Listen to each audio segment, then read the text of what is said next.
Kırgızstanda bir nese tуура эмес болуп жатат. Көпчүлүк аны күн сайын көрүп жатат. Бирок биз анын кесепети жөнүндө ойлонбой жатабыз. Canım iyi canım. Emeğine Полака, меске чүн.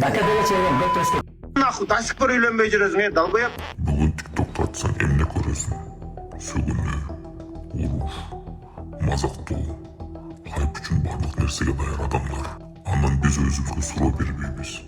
Эмне үчүн мындай контент миллиондогон көрүүлөрдү чогултат?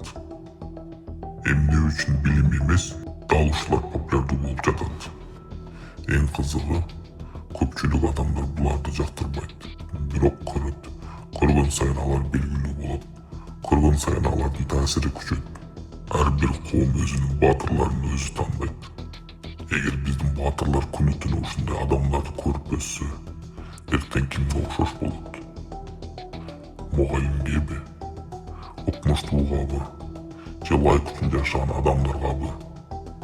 Бул видео кимдир бирөөгө каршы эмес. Бул видео бир көрүнүш жөнүндө.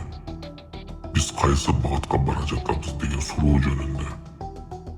Менин атым маанилүү эмес, бирок бул суроо маанилүү. Биринчи мугалим. Коомдун келечеги бизден башталат.